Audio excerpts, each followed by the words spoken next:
Hey guys, alright, just before the show starts, I wanted to let you guys know that my fight against cancel culture is still happening. Please go to the description below. There's a link titled Support My Fight Against Cancel Culture. If you want to help my fight, please consider giving a bit of a donation. All the information's in that link. With that being said, enjoy the show. Hello, ladies and gentlemen. Welcome to Let's Talk. I am back. It feels good to be back.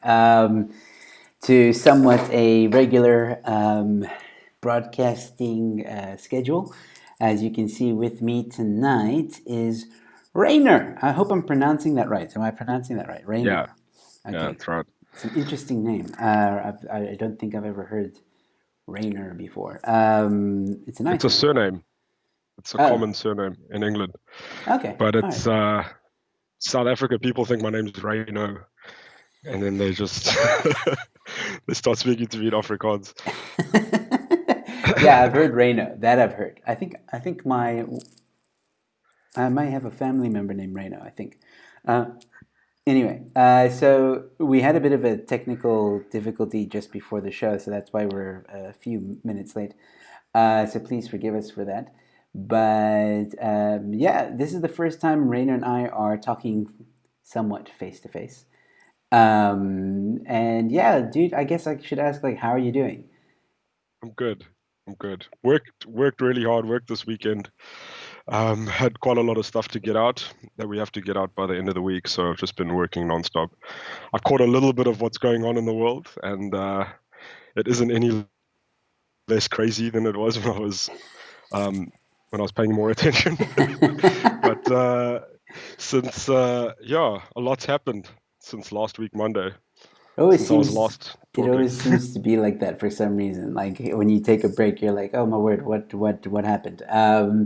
And Twitter obviously exaggerates some of these topics and issues, but Oh, of course. but yeah. Speaking of which, you are this is how we know each other is through Twitter, and obviously I watched when you were on Ramon's channel, and I believe you were on.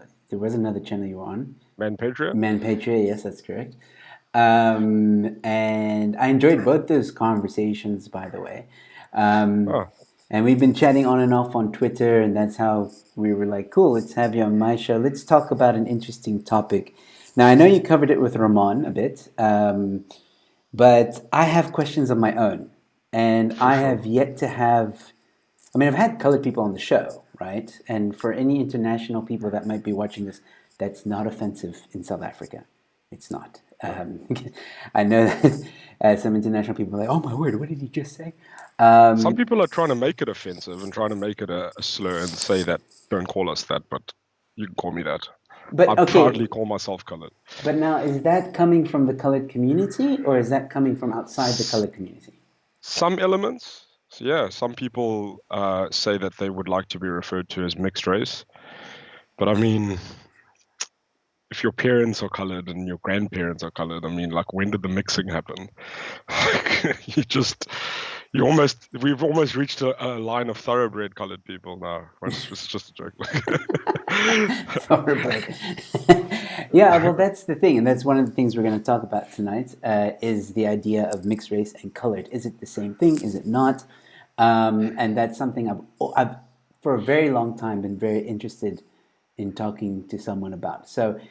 Before we get into it, let me just acknowledge some of the people that are watching. We have Yanni van der Walt, who's saying hi, hello. Tottenkompf, still can't pronounce that name, but he says, "Hail, my second favorite Texan." It's okay that I'm your second favorite because I know who your first is, and I'll be okay with that. Willem, Who's this first? uh, Dimebag Daryl, I think it was. Oh, okay. Yeah. He says Willem. Oh man, these names. Willem Vickels Vickels Vickels Pies. I'm obviously You, reading it. you speak your truth, Joe. Don't worry about how it's pronounced. Just say it. I'm really trying though. Like a lot of these names are very Afrikaans, or very true to well, not true to their what am I trying to say? Like they're difficult for me to pronounce. But I'm really trying. Like here's one, Kalpana Soni. I don't even know if I've pronounced that correctly or not. But he says, "Hey Yanni, both of you and Joe are hilarious trolls. Just made my day." Yeah, we trolled Ronaldo the other night. That was fun. Um, all right, so everyone's saying hi. How's it? Thank you guys so much for tuning in. If you're new to my channel, don't forget to subscribe. I have very interesting chats with interesting people, and I think Rayner is very interesting. I think that he has some cojones on him because he speaks his mind on Twitter. And if you haven't followed him yet, the link to his Twitter is in the description at the moment. So please go give him a follow. And like you just told me, speak your truth. I believe you speak your truth on Twitter, if I'm not mistaken. It's easier to speak your truth because you don't have to go back and remember what you said. If someone ever calls you out, you don't have to be like, oh no, I didn't say that, or I was, if you're trying to be someone else, you're gonna have to double back and you have to lie to cover up your lies and stuff like that. And I just find it like that's the problem with being disingenuous, and it's one of the things I dislike about some people. It's a quality I dislike in a person, is what I mean. Okay. I won't pry on that one. But Tottenham given me a 14 Rand super chat. He says, thank you so much for your 14 Rand super chat. He says, more donations to the steak fund. And when he says steak, he means actual piece of meat. Yeah, that's an inside joke between. How does one make a donation? I'll do one while we're talking. Super chats, yeah. Super chat? Yeah. You need to be on YouTube. Okay. YouTube. But just mute YouTube, otherwise I'll hear it and it'll be like a... No, it's absolutely... Yeah. Okay, cool. No, carry on. I'll find your thing and I'll... Cool. I'll donate as well. I don't want to... Can I donate after the show? Of course. Well, no, actually, the steak fund is an inside joke. It's not a real thing. Because I was on Eleutheria's channel for a brief moment, and I went to a braai, and I had brought with me it was a bring in braai, so I brought a 1.1 kilogram T-bone steak, and it was with Germ, and Germ was like, he brought me a cow to braai, and he was very nervous to braai it because it was thick, dude. It was like, it was huge. And I obviously we helped him braai it, and it came out very nice. And we showed pictures, and yeah. So since then, Tot has been trolling me about that, and he always gives like 14 Rand to the. He wants me to buy another steak. I actually mentioned in a previous stream that I might try and live stream me eating a 2 kilogram steak, but no one's asked me to do that. So now they might. Same. I'd love to see that as well. I actually watched one of my guilty pleasures, believe it or not, is it won't show me the link to pay for it. Okay, I'm going to get back to that. One of my guilty pleasures is watching Beard Meets Food, and this dude eats disgusting amounts of food. So when he got 100,000 subscribers, he ate 100,000 calories in 100 hours. So to put that into perspective, like your supposed like normal daily eating should be around 2,000-ish for like an average inactive person who's not like super active, not a non-athlete, and that's like 50 days worth of food like that he ate in 100 hours, man, in 4 days. Jeez. It's insane. Yeah. Did he pull it off? Did he do it? Like, did he actually do it? I think he got to like 96,000, which is ridiculous. That is a lot. When you think like he often does like calorie challenges where he'll do like 35,000 calories or something in one go. It's unbelievable. You always watch it on YouTube. It's my way of escaping from like serious things, and while people are trying to educate themselves, I'm trying to see how much a man can eat without dying. No, I'm keen to do it. I love steak, so but there's no time limit. That's the thing. Like if it takes me 2 hours, it takes me 2 hours. But I'll obviously chat with the audience, and I'll try and set it up where there's 2 cameras so they can see the plate and they can see me. But yeah, we'll see. I don't know. Well, if enough people tell me to do it, then I will. But anyway, getting back. I'm telling you to do it. I'll donate the steak. So I'm trying to give you a donation, and it's not working. So this donation goes towards the steak. It's more than enough for 2 kilos of meat. It's 2 kilos of really good meat. So It just won't give me a payment link. Well, that's the thing. You got to go on. Let me show you. So if do you have the stream on YouTube? So Okay. this is a good I had how do you do or how do you do this for those of you that are listening and don't know how to use super chats. yes. Here's your chance to figure it out. So you go if you're watching on the stream. It only works if you're watching, by the way, on desktop. It won't work if you are on your phone or iPad. Unfortunately, I So don't know. in the chat, there's a little money icon. You So click on that. Yeah, I click on super chat yeah, and then I put in my amount. yeah. Right. Whatever that amount is, and then you can leave a message. You can also do like So it says super chats. buy and send. Yeah. Now, when I click on buy and send, nothing else comes up. You need to add your credit card. Ah, here we go. Yeah. Name and address, blah, blah, blah, postal code. Okay, this is quite easy. Yeah, and then Can't once you beat it. add your credit card, and then you get that SMS, depending on what, I think they send a one-time PIN, and then blah blah blah. It's like buying something on online or something. My card details are saved because I left my wallet downstairs. That's fine. But I'm just doing it now. There we go. Should This have is gone a through. very weird stream, by the way. Okay, now I'm done. Now we can Hey, talk. there we go. 500 Rand donated through Super Chat by Rayner Joshua. Thank you so much, Rayner, for the Super Chat towards the Steak. You have steak. no excuse now. That's meat, condiments, chips, everything sorted out. Well, actually, I'm doing it without the chips. So it's Okay. just meat, just 2 kilograms of meat. What's your Yeah, time limit? no time limit.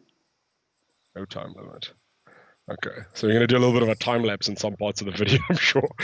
I'm gonna do it live. So I'm Oh gonna be wow. chatting with the audience, and I think I can do it in 2 hours. I'm gonna set a goal. Put it that way. Like Okay. I'll set like a goal. Like I think I can do this in 2 hours, maybe 2.5. I'm still thinking, but I want it to be kind of realistic and kind of a challenge. So I think 2 hours I can do it.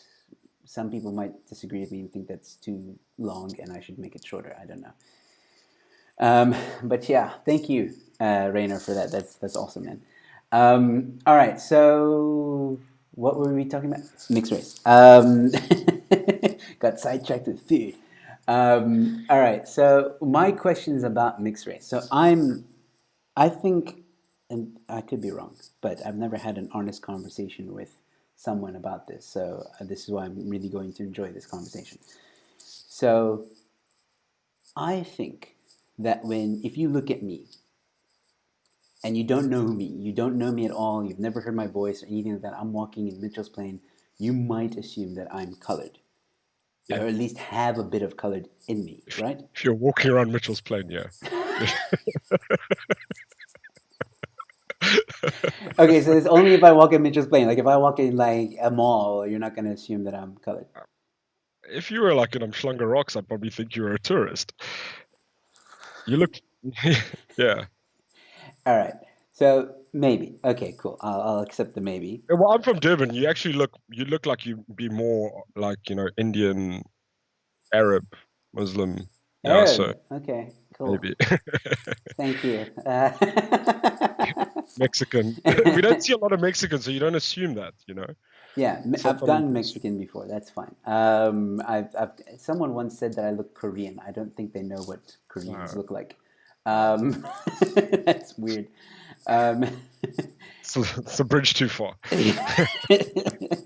all right. So I just wanted to know that, and then also what I want to know is okay. So I'm technically mixed race. Like I am the epitome of that because my parents are like they're mixed race. So they're Egyptian American.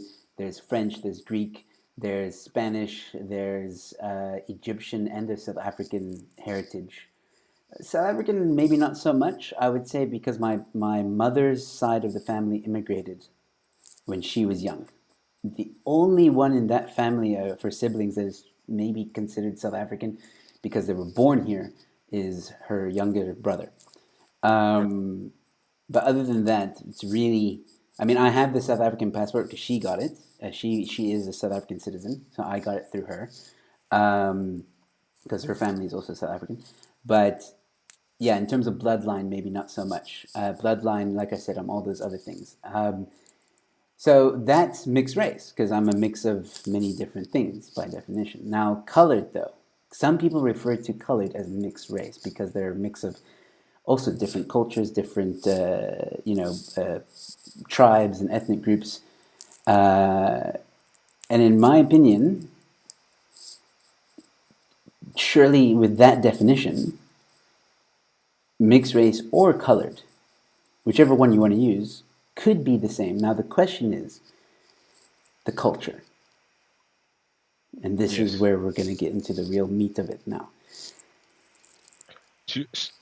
Mario, Willem Wickelspies asked me, did I go to DHS? No, I went to Glenwood.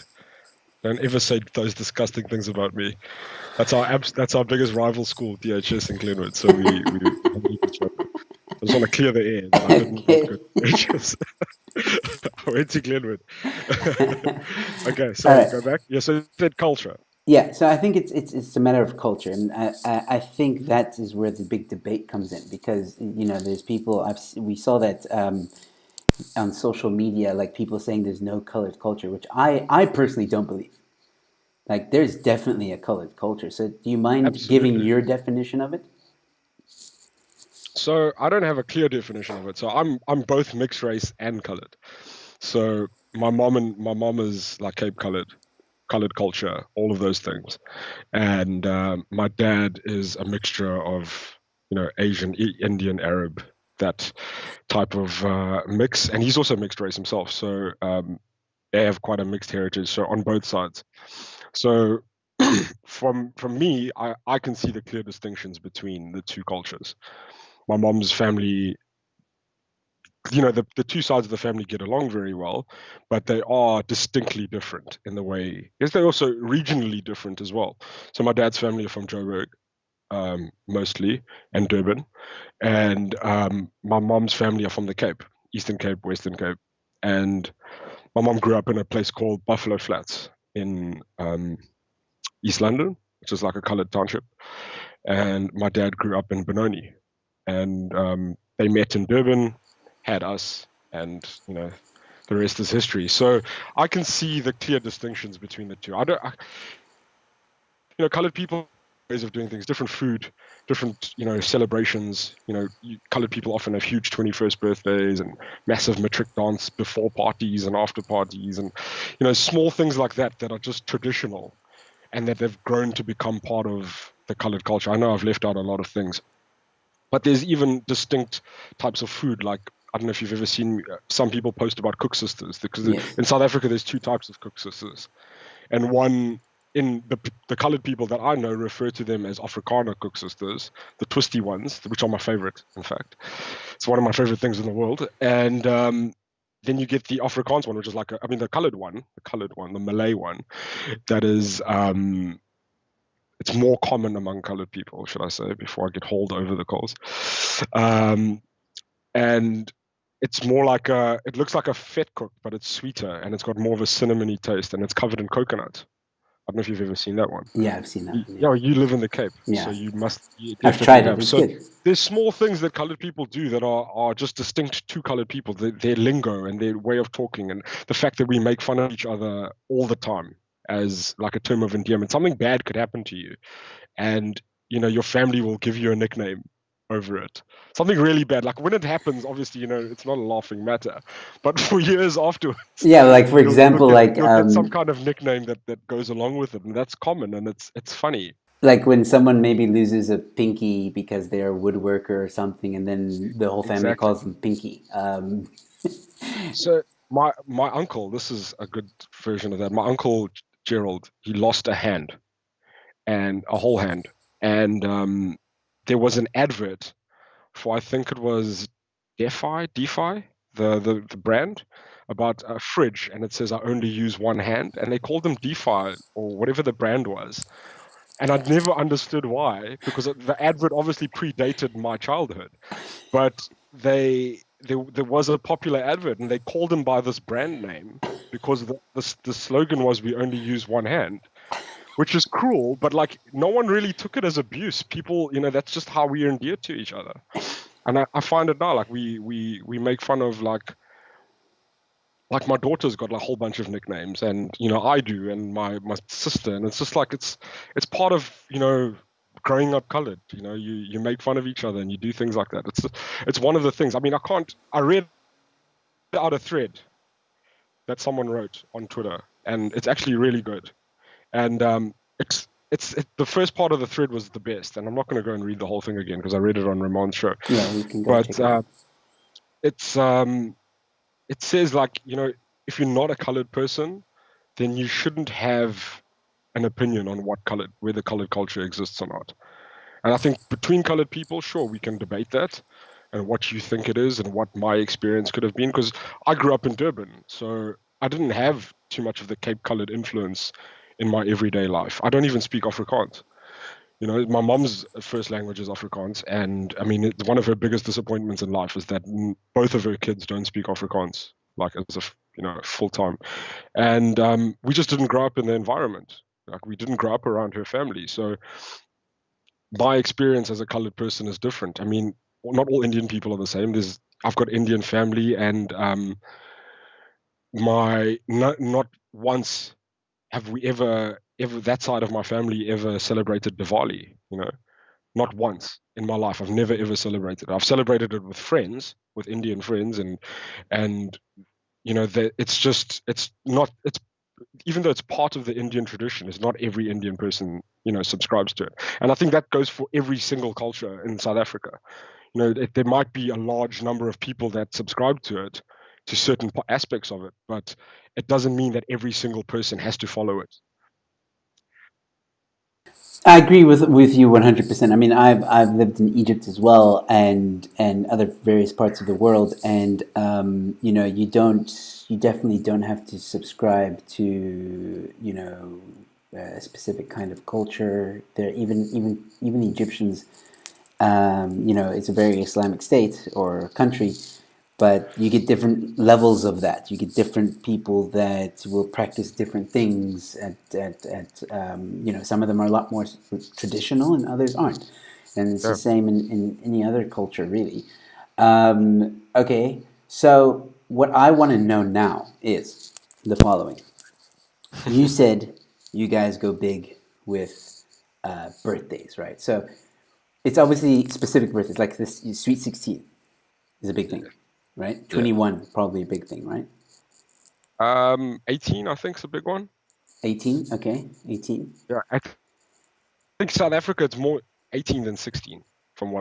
Depends I've been to some big 16th birthdays before, but 18 was always a big one. But 21's always like the biggest. Yes. It is the biggest birthday that you have. Yeah, and I mean, yeah. And then from 21, is it like you're 30 and you're 40 and you're 50, like a decade, or is it like every birthday in the colored culture like a big thing?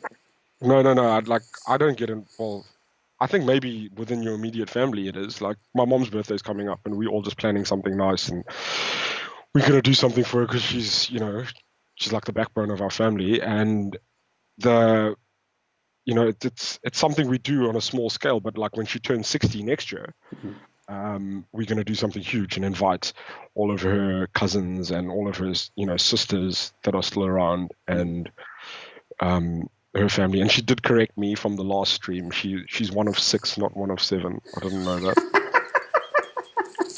That's fine. And come to think of it, I can't name who the 7th one is. So. All right. So yeah, but we know it is a thing. It's for like next year will be her 60th, and we'll make a big thing out of it. And like my matric dance, we had a thing, and my sister's, it was a thing, and my sister's 21st was a huge celebration. And it's just some families, a lot of white people do that as well. Yes. I've been to some pretty big. It's something that we do. We there's crossover. And another thing that that lady mentioned in her thread, say stream, her thread, she said that it's a little bit of borrowing from other cultures as well. Well, I mean, mixed race, so I mean, obviously you're going to have different influences.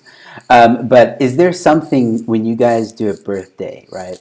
Is there something that like you've noticed that isn't in any other birthday? Like it could be anything. It could be like maybe a small tradition. It could be like a specific dish of food that maybe you've never seen at like another gathering or another birthday gathering or something. Is there anything like that? Um, in my family, Yeah. um, Besides the normal cake, like everyone always do uses you the know what cake. my family does that's weird? Okay. It's weird. It's Okay. it's weird as fuck. Is every fucking year on Christmas they make crab, They make like a what? fuck off big pot of crab. Of Crab, crab. you know, crab, Like crab, the like crabs, yeah, yeah, yeah. crabs. My mom makes crab, like a fucking huge pot of That's crab curry. interesting. That's And it's interesting. like it's the most weird. Like people, you invite people over for Christmas, and they're like, "What are you eating?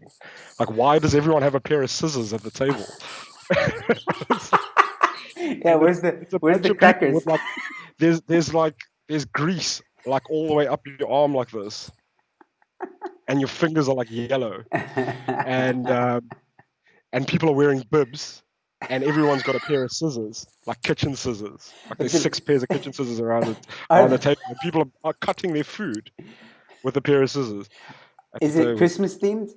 The bibs? It's sometimes, but it's You said that so reluctantly. depends how festive we're feeling that year. But if we do nothing else on Christmas, we will eat crab. Like that's like the bare minimum.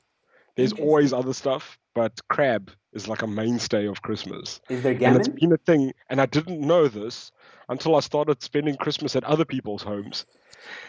And I didn't realize that this wasn't normal. And this wasn't, I wouldn't say normal. I mean, what is normal? But I mean, Yeah. it's not conventional Yeah, yeah, on yeah. Christmas. So it's not a birthday thing, but it is definitely something my family does that's strange. But do you guys have like gammon and like maybe Yeah, yeah, yeah, you have the gammon, other stuff. some turkey and stuffing and all that stuff. But Yeah. like But the crab crab is part. like my parents have like a crab course. So people eat the other shit first, and then they eat the crab. It's like they do the crab first, and I just sit there and watch because I don't like it. Because I'm allergic to shellfish. Oh So shit, okay. so if I get if one of the crab shells like pricks my skin, like it swells up huge. Oh It looks weird, snap. and I get itchy like behind my ears and stuff like that. I just stay away. Yeah, shame, man. I'll I'll take a risk for prawns, but not for crab. But yeah, it's just like my whole family does that, man. It's so weird. It's strange. Could that be maybe an Indian influence though? Yeah, that it definitely is. But my mom heads it up. My mom's like the number one instigator of it. Like my mom's not got any Indian heritage at all, but she's the one who, That's interesting.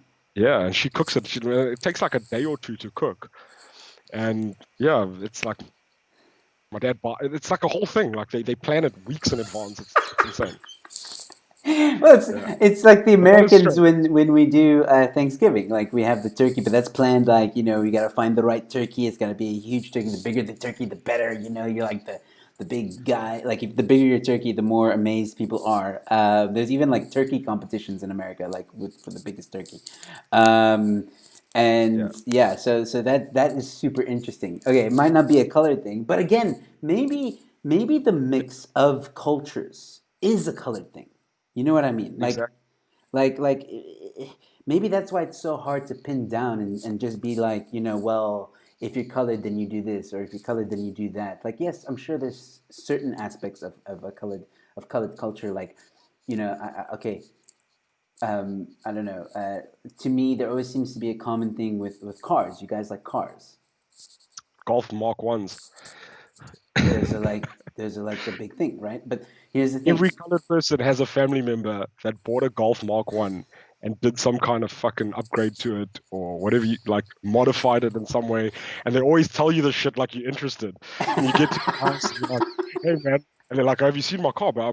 I put branches, I put this, I put free flow. I'm like, what the fuck are you talking about, bro? I don't even know what any of these things are. It's like, yeah, I put banana branches in my car. I'm like, bro, I don't know what the fuck a branch is, but like, I have no idea.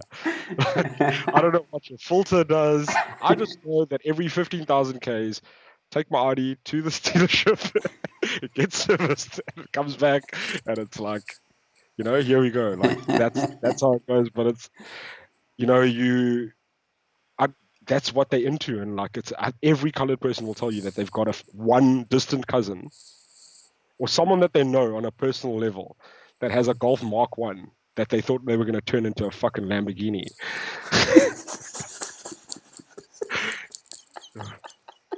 Stop doing that shit.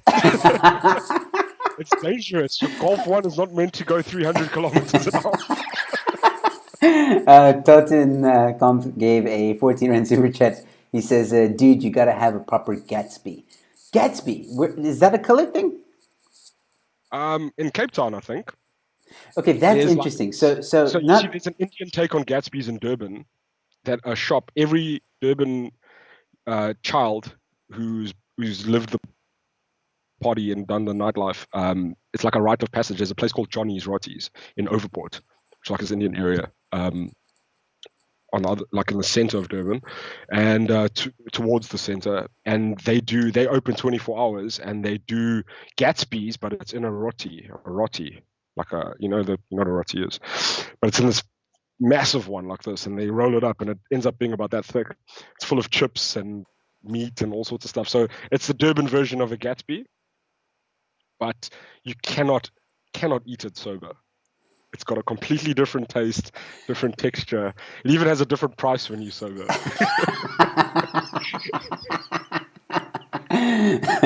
Look, I'm not trying to say anything, but there's a lot of bird shit on the floor outside of the restaurant and not a single bird in the trees.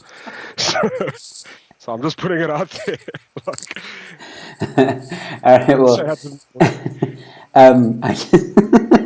all right, so, okay, that's also interesting to me. And where it seems that, like, Herman Roos giving a 35 rand super chat. Thank you guys so much. Saying Rayner, pimp my ride 2.0. So he's obviously joking about the car there. And then Toten Comp also gave a 35 rand super chat. Thank you guys so much. Johnny Rotis and Govenders, make sure you have dog roll in the fridge. Sorry, bog roll in the fridge. Yeah. Yeah, Govenders make like some of the best bunny chows in Durban. So Durban, everyone knows for good bunny chow, good curry, and my mom makes a spectacular curry actually. But my dad can't eat hot food, so if I really want like a good hot curry, I have to go buy one. Otherwise, there's complaints for days in the house. Wait. So your dad can't? Is your dad Indian descent, or yeah? So he can't have spicy food. But he doesn't like hot food for some reason. I think he's just getting old. And when I say old, he's 54. Like, he's not bad old, but yeah. But he complains, and he says he says that she only makes the hot food because I'm here. So yeah. Well. Someone says the Food Inn. What's your thoughts on their food? I've eaten at the Food Inn. There's one on Long Street, I think, and there's another one in Sea Point. And the food's decent. It's not too bad, but you got better Indian restaurants yeah, the one in Long Street. There are better Indian restaurants in Cape Town than that, man. I mean, if you got the money, you go to Tali. Tali, that sounds familiar, yeah. There. So do you know where Tiger's Milk is on Cliff Street? So across the road is like that wellness warehouse and that like underground parking and all that. Yes, so I've been there. If you go past that little like parking garage. Yes. That side road, Tali's just to that on your left. I've been there. I went there. It's the same people that own Chef's Warehouse. Really good food. Oh, okay, cool. I recommend it. Good 8-course meal. I've been there. I've tried. I tried something there years ago. But what I do want to also ask now is because you mentioned earlier that we're saying it now, like the whole Cape Town. There's like almost like a different colored culture in Cape Town and a different colored culture in Durban. I'm sure there's a lot of similarities, but why? I don't know if you would know this because I think you've spent most of your life in Durban. Am I correct or am I wrong? Yeah. Okay. So I lived in Durban my life. I lived in London for a few years. After I did my degree, I went to live in London for a bit, and then I came back here. And now I actually live in Johannesburg. So Okay. I'm in Durban for work for the week. This is my parents' house, and I'm moving. I'm back. I live in Bryanston, so it's been a bit of a lockdown. I've been all over the place. Cape Yeah. Town, Durban, Joburg, but Joburg is my home. Yeah. Okay. What I wanted to ask is the word away. Oh, God, grates my tits. Really? Yeah, That's especially if girls interesting. say it. Oh my God, it's the most off-putting thing. In Really? the, It's yeah. like a normal thing here. Like it's like okay. So let me first say that I didn't know what away was when I first got here. I thought South Africans were actually telling me to go away, but it's I learned that it's like saying hi, it's saying bye, it's what's up. Oh, that's cool. It, depending on the context, it can be used for many different things. This is interesting that and it seems to be like Cape Town here. The colors embrace that they love. They use it all the time. So why do you not like it? I think it sounds common, like when you say that. I suppose I say puss a lot, so I'm not much better. Hi, And I'm mom, if sure you're you see me on watching. fond of the P word.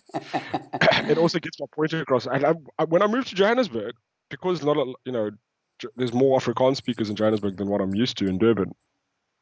They use the P word in ways that I didn't know it could be used in. So that really opened up a lot of doors for me. And just broadened my horizons. But I don't like the word aware. In Durban, people say it a lot too. I mean, everyone, black, white, Indian, color, a lot of people say aware. I don't know, I just don't like it because I don't know what it means. Because some people say aware as a greeting, Yeah. and some people say aware in conversation where you're giving someone like instructions and you're like, hey, okay, I need you to go here, and they're like, yeah, aware, and I'm like, what the fuck? Just say yes. Just, you know? Just say yes. Yeah. There's a way. I'm probably going to screw this up. Massacant? Someone is saying, yeah, aware is a corruption of the Xhosa word for yes, but it's also exactly how the Latin greeting ave is pronounced. So away. Aware. Oh, wow. Wow. Didn't know that. That's Rob. Yeah, that's Rob Morobane. Very, very well read person. Yeah. Going to be on my show soon. I've spoken to Um, him a bit on Twitter. yeah, Yeah. he's very well read. So thank you for that, man. That's super interesting. I didn't know it came from the Xhosa word. Awesome. Um, For Kyle, it doesn't mean I won't like the way you talk. I'll talk to anyone. I don't mind as long as you got something cool to say and you're funny and you're interesting. You're not a puss. I don't mind if you say aware. yeah, don't be a puss. All right. So massacant, is that also like a common term? Yeah, I know a lot of people that say that. I didn't know what it meant either. So people used to call me that because I'd be the cousin from out of town and I'd be at the games like the shop down the road playing Mortal Kombat on the arcade, with all my cousins in East London. And the people would be like, away, massacant. And I'm like, what the fuck, bro? I'm like, but you don't want to show that you don't know too much because you don't want to get taken, you don't want to get mugged or something. Like, and you're like, yeah, where, bro? And you're like, oh, fuck. And then you see his reaction. He just nods his head. And you're like, okay, cool. That's what it meant. And like that worked. Like, So you don't you always felt like I don't didn't fit in either side, you don't know what Like massacant means? I do know what it means, loosely, but like I didn't know what it meant the first few times I heard it for a number of years. Mm. I don't know what it means. Can you But I tell me think what it means?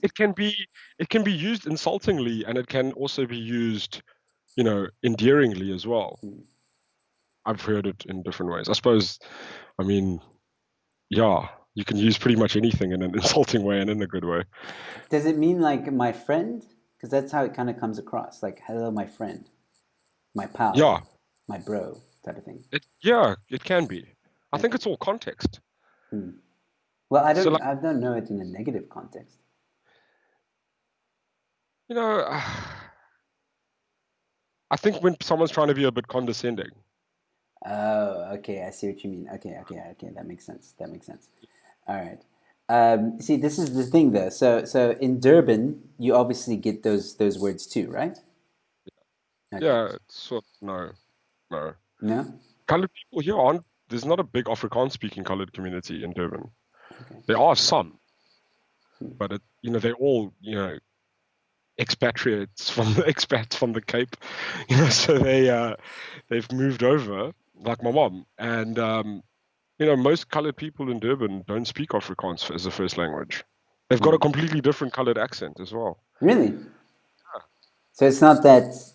I can hear, like, when I'm out of Durban, I can tell a Durban colored person from their accent. I can tell a Durban colored person from a Cape colored.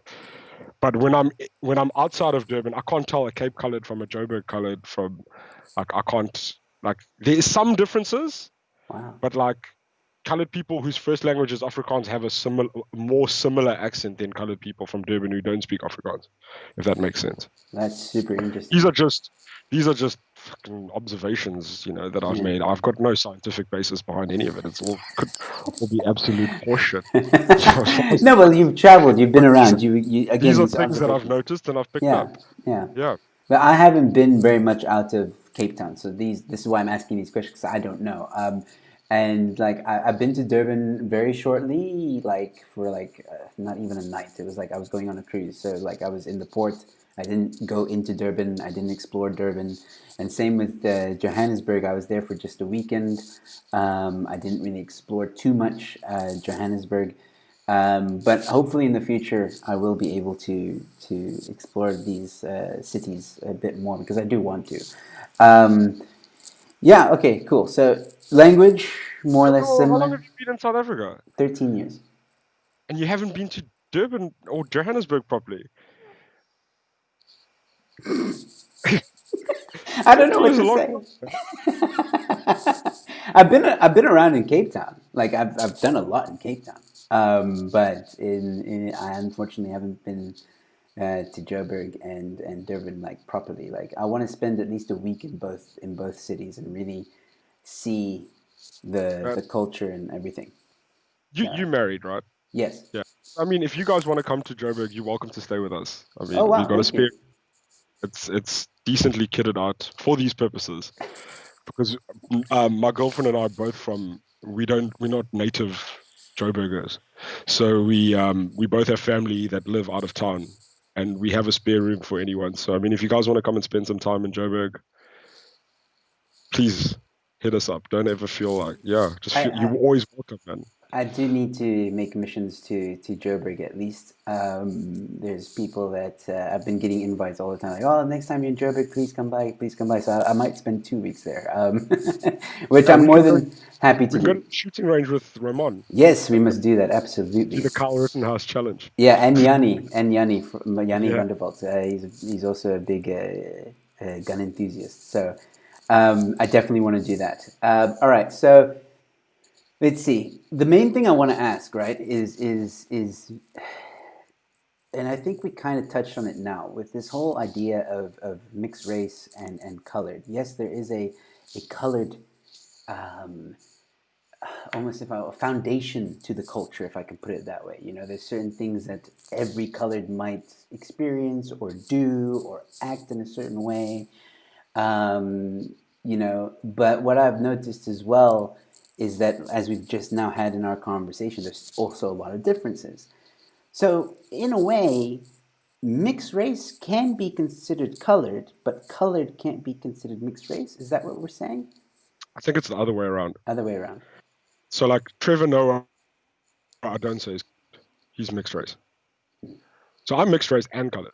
So my mom is colored. So she comes from that. So I think colored's more of a culture than it's, Than the a lines are race. kind of blurred between ethnicity and culture, So it's, genetically a colored person and a mixed race person could be the same.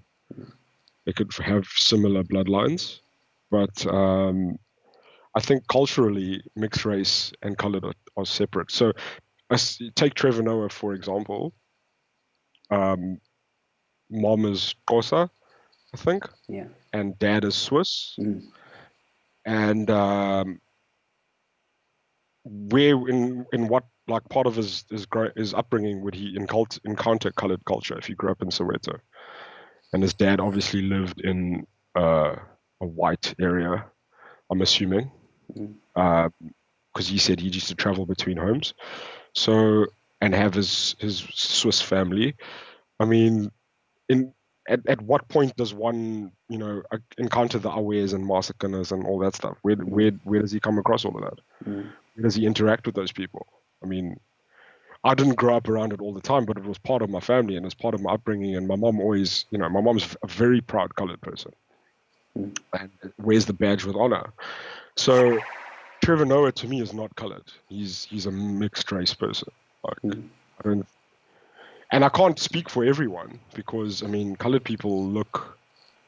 There's a whole different range of looks because there's so many different, mixtures and so many different avenues where the heritage could have come from. But to me, that's a perfect example of someone who's mixed race and not colored. That's okay. That's fair enough. I can agree with that. Herman Russ giving a 35 Rand super chat. Thank you so much, Herman. Saying, Joe, you do not want to hunt on my farm? Question mark. What? And it's for free. Masakant. I will remember. I didn't say that. I'll come, bro. I didn't say that. I didn't specifically mention who I'm gonna go visit and who I'm not. I said there are people that have invited me. Rayner, Ramon, Yanni, you, Herman, and I said I was gonna come to you. Nothing's changed. Damn. No, it's cool. We'll all go. We'll all go to your farm, Herman, and we'll hunt. I think that'll be a lot of fun, and I know Ramon would really enjoy that too. So thank you again for the super chat. Okay, so you can be mixed race and colored, but you can't be colored and mixed race. No. I think you can be mixed race and not colored, and you can be colored and mixed race. Oh, okay. I see what you. Okay, yes. And that's where we're at. Okay, cool. So every colored person is mixed race, but not every mixed race person is colored. Okay, all right. So I don't qualify. This is discrimination and racist. So I am not your friend. The privilege that we've been afforded as colored allows you to discriminate and oppress from our position of superiority as a species, as a people. So I think, you rightfully do feel oppressed and excluded. Why would you not want to be? Oh man! On both sides of the coin. I mean, that's the biggest gripe. I think you ask most colored people, the ones that aren't benefiting in the current regime, and my mom speaks about this a lot. It's that we were black enough when it was time to fight in the struggle together, but now we all of a sudden aren't black enough to benefit. And I think that's stuck in a lot of people's minds. And I think that it's unfair to say that, that a blanket statement across people to say that, there's this disdain for colored people that exists, but it definitely does exist among a lot of people. And while I can't say all, it is quite a thing. And I brought it up again today on Twitter. Someone was trying to defend, Alfred Cabanena or whatever, Cabanena, quite a controversial black person on Twitter. I think you should really get him on your show. Be a great guy to talk to. A lot of controversial opinions, straight shooter. And he said something about rape and black culture today, which was quite extreme. And someone defended it by saying there's a whole race of people that are the product of rape. And it just brings me back to the irony that, people marched against a hair advert because they felt that their feelings were hurt. And, you can say something like that about a whole race of people and not think anything of it. It's just South Africans are the most racist people are the ones who think that they aren't racist, I think. And the ones that are, conscious of their own feelings, but not conscious of anyone else's. I disagree a little bit with what you just said, but I'll get to that in a moment. Yanni Vanderveld saying, "Dibs, I pick you up from the airport." I'll try and get there. The way the super chats are going tonight, I'll probably be able to afford an air flight pretty soon. Thank you guys so much. All right, so the thing that you said something now. Oh, now I forgot. It was something about. I know. Okay, so you're speaking about the tweets. You said that it was controversial because of some people are. Oh, okay, now I remember. So you said that you think that the people that are the most racist are the ones that. No, sorry. The people that are So it's racist are the ones that think they're not racist. often the most racist people are the Often the ones most. who don't believe that they are racist. I They do it don't, unconsciously. but I I don't think believe a I'm lot, racist. no, but I'm saying often. So it doesn't mean all the time. Not every person who doesn't think that they're racist is, but you often find that someone who's quite overtly racist doesn't think that they're actually being racist. Oh, I see what you mean. Okay, cool. I just Yeah, wanted to clarify that's what I'm that. trying to say. I'm not trying to say everyone who doesn't think that they're racist is a racist. No, that's not true. But often the most racist people don't think of themselves as being racist. Okay, I'm with you now. They That I think that agree they with. hold these views, and someone from the ANC was disciplined for using the word Bushmans as a derogatory term to describe colored people, which was saying Bushmen. And I saw some of the comments. People were like, "I didn't know that was a derogatory term." Neither did I. So imagine, you think of like if I grew up, because you're not South African, but I grew up in well, you are now, I suppose. Yeah, watch it. But I'm saying, put hey, put 23rd of September. You better watch out. A necklace, you. Jesus. Jesus. All right. Sorry, But no, I'm kidding. So it's like me growing up on a farm, remote from the country, homeschooled, but we use the K word all the time. And if I grew up thinking that it wasn't a racist slur, it doesn't mean that it isn't. I mean, ignorance is no excuse. It doesn't mean that you should be cognizant of those kind of things. I think we're expected to be cognizant of everyone else's feelings in South Africa, and I think the left and the fragile ones amongst us, because it would be wrong to say it was a racial thing, because not every black person was offended, not every black person took up arms with cliques. A lot of black people were critical of the action. So to say that it's black people would be heavy-handed, and it would be inaccurate on my part. But a lot of the people on the fragile left, which is where most of them sit, ideologically, is are of the opinion that you should be conscious of everyone's feelings. So you can't be conscious of what triggers you, but not give a shit about what triggers the next person. Because I'm not fragile. I don't take offense to it. I just like to point out hypocrisy. I just like to point out that hey, weren't you the same person who was upset over this and that? I don't have a meltdown because I've been racially abused in public before, and on multiple occasions. I was racially abused by when I was registering my baby. My daughter was like a few months old, a month or two old, and I was racially abused outside Home Affairs by a Home Affairs official employee, a black Home Affairs employee. I reported it and nothing happened. I took it to Twitter. None of the people I know, trying to take it further or anything like that. And it is one of the things that gave me an insight into people's feelings. It's that people are, very much aware of one type of racism, but seem to be very ignorant of another. And I think a lot of people are guilty of that in South Africa. A lot of people are guilty of protecting one side's feelings and not really giving a shit about anything else, in my opinion. Look, I don't think you're far off. I mean, I've often said on this show that like racism, for the way I've experienced it, is for some reason South Africa seems very I don't want to say South Africa and then see this where you have to be careful now.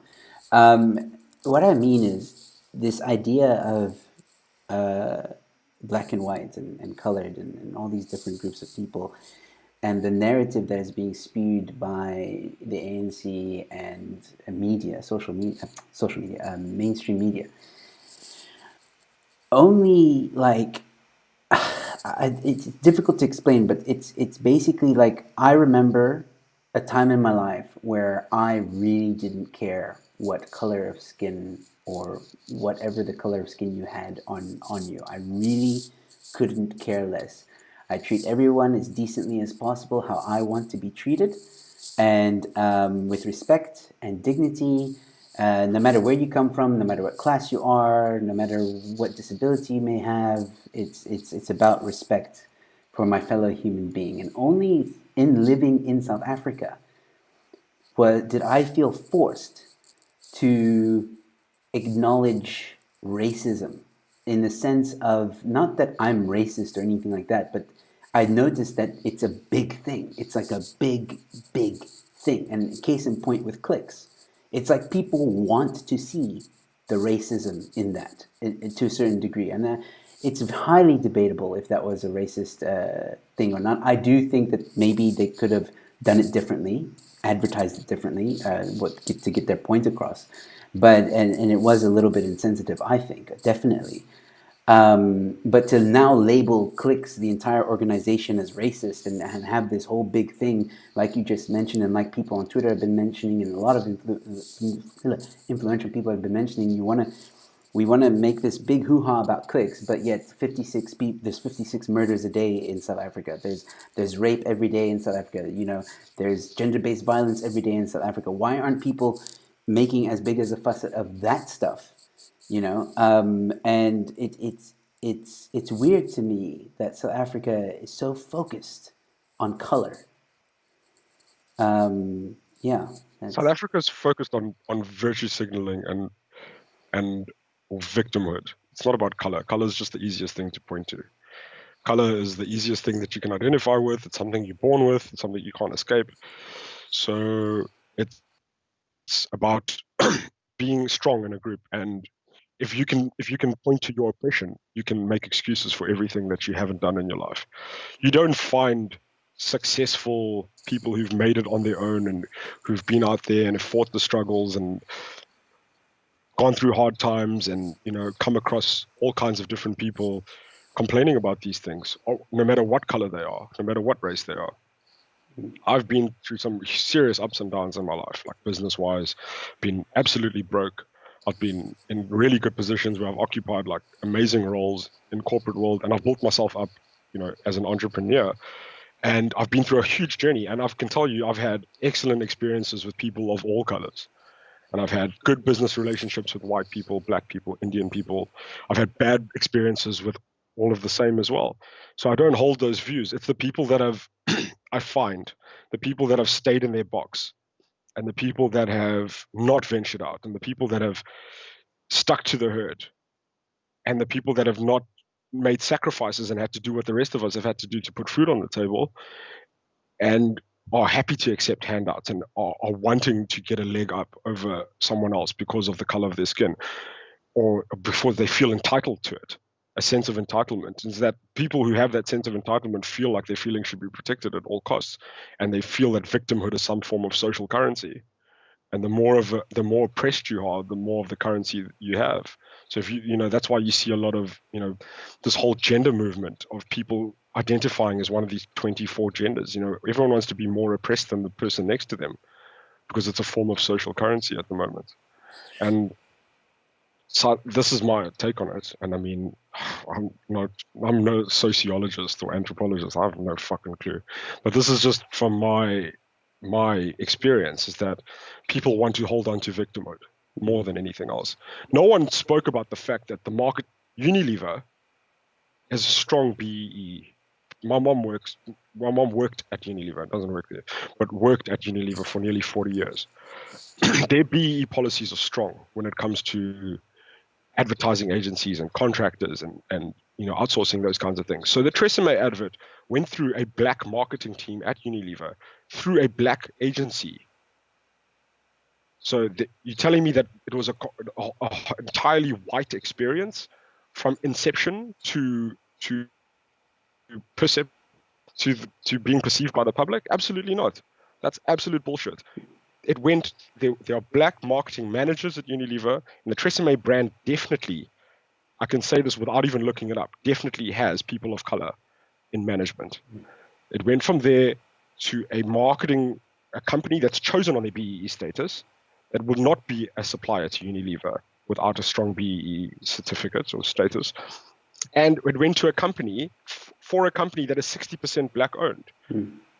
Why was that left out of everyone's, rhetoric when everyone was feeling hurt and oppressed and, just wanting something out of it and everyone's feelings were hurt and you wanted to take up arms? Like, why were those things left out?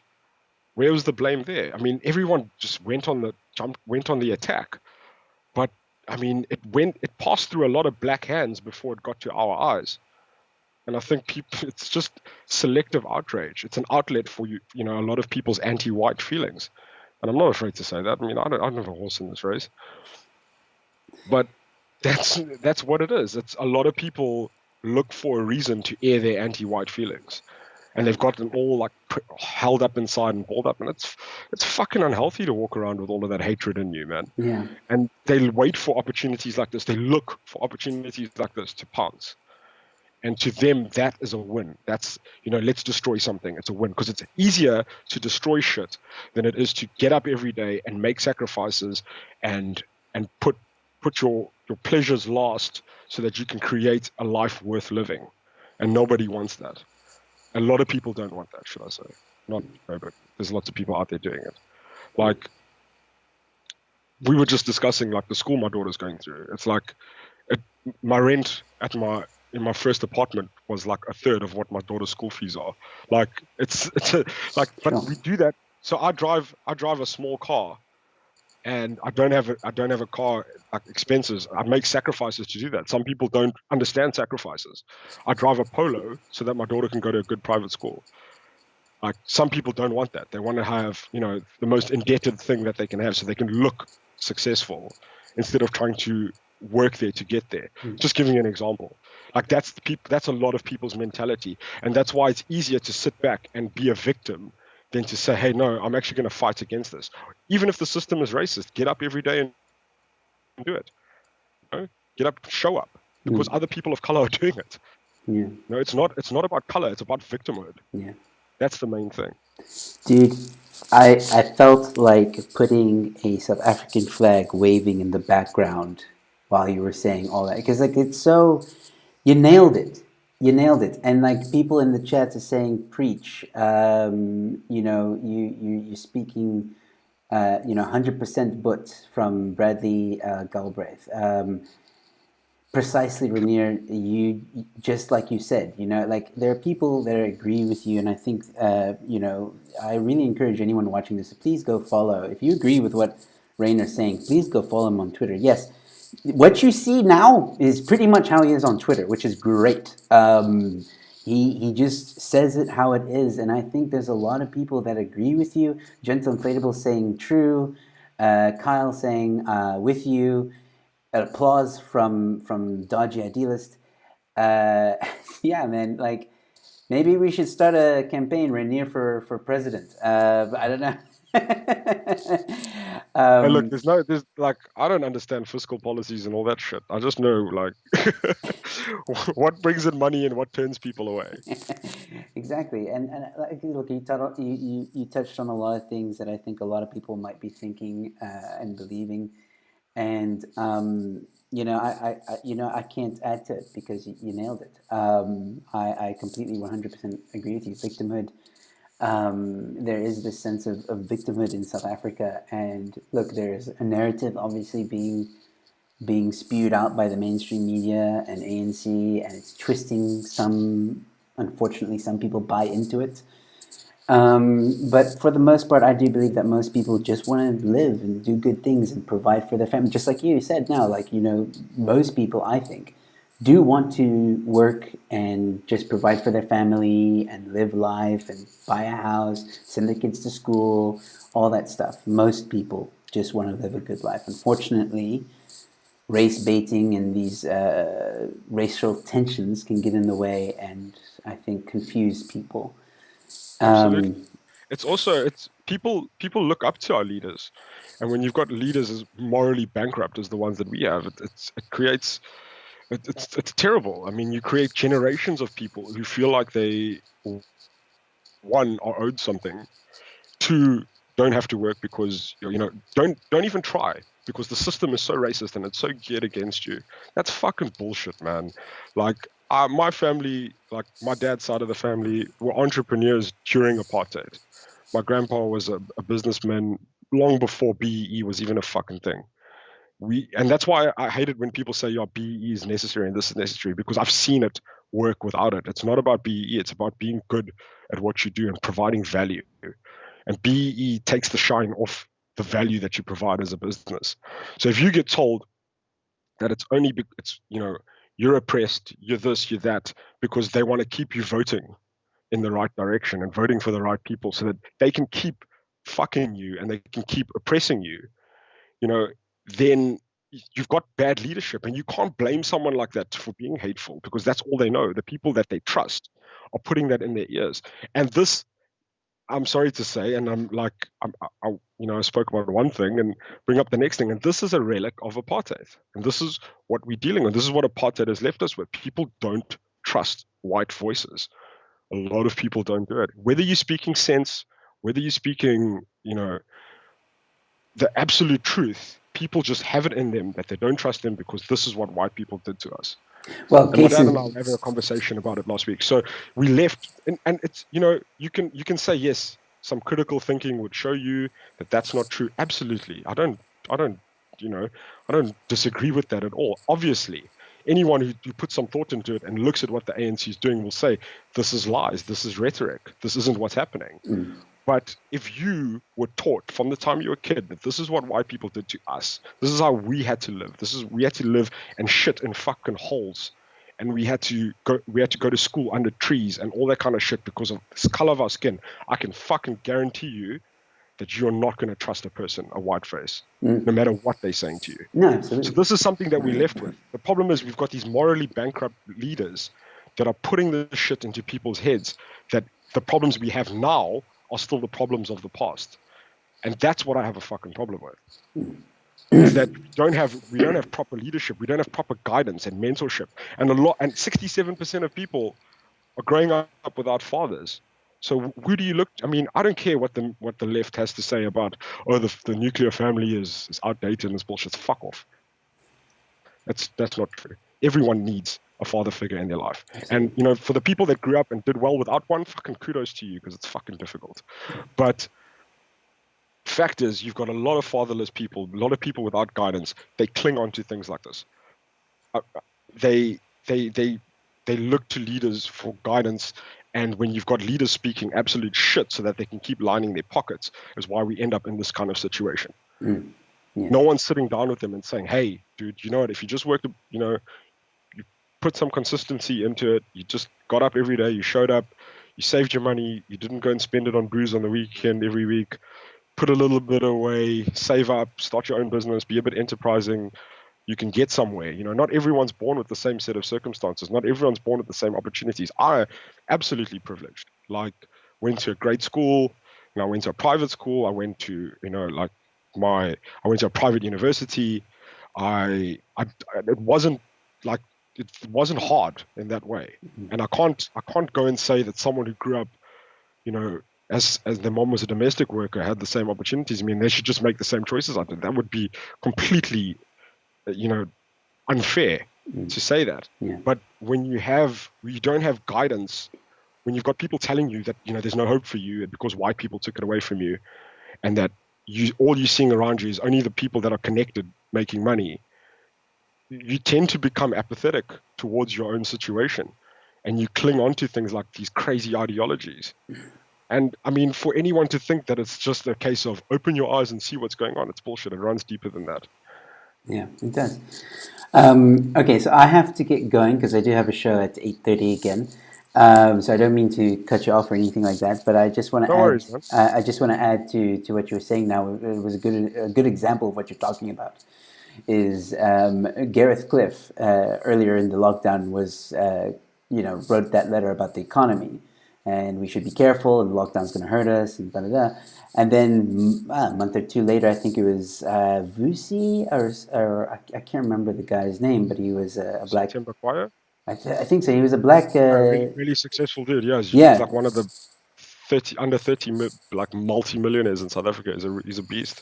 and he was complaining about the exact same things Gareth Cliff was, and actually worse even because when Gareth Cliff wrote that letter, he was anticipating it. He was not theorizing. He was like, "This is going to happen," and now the other guy was like, "Well, it is happening," and he was praised for it. That's a good example of what you're talking about. Absolutely. But anyway, I have to get going. Rayner, I'm gonna get you back. I'm gonna get you back. Maybe we can talk about I love it. this topic Yeah, and for sure. continue the conversation as well. I think in closing, I will look. I've always been interested. You've definitely cleared up mixed race and colored. I already had my suspicions that they were different. Now I know that they are different. Okay, very quickly, yes or no? Can a mixed race person identify as a colored if they so choose? You can identify as whatever you want, I Okay, think. cool. Then we'll leave it at that. Maybe next time we'll dissect that even further. Okay, cool. Ladies and gentlemen, once again, please go follow Rayner on Twitter. Great guy, as you guys can tell. Everyone loved your opinions, so well done. Keep being that voice of reason. We need a lot more people like you, my friend. So I'm gonna have you back on the show. And yeah, those of you that are new to my channel, please consider subscribing. Please like this video. Please share it. I will be back at 8:30 with Mikhail Kanaka and Herman Roos. We're going to be talking about Afrikaans culture, and Herman Roos is going to give his voice to his opinion on Afrikaans culture. So, ladies and gentlemen, with that being said, Rayner, thank you so much for being on my show, man. I really enjoyed this conversation. It was Thanks, fantastic. Joe, man. I'd love to chat to you again, for sure. Absolutely. All right, don't go anywhere just yet. I'll give you a proper goodbye. As for the rest of you, stay safe, be kind to one another, and I'll see you at the next one. Hey guys, so if you enjoyed the show, please consider giving it a like and a share. Don't forget to subscribe as well if you're new to my channel. And if you really enjoyed the content, feel free to join and become a member. Don't forget about my fight against cancel culture. That's in the link in the description below. Support my fight against cancel culture. Go to that link and all the information is there. Other than that, ladies and gentlemen, thank you so much for watching.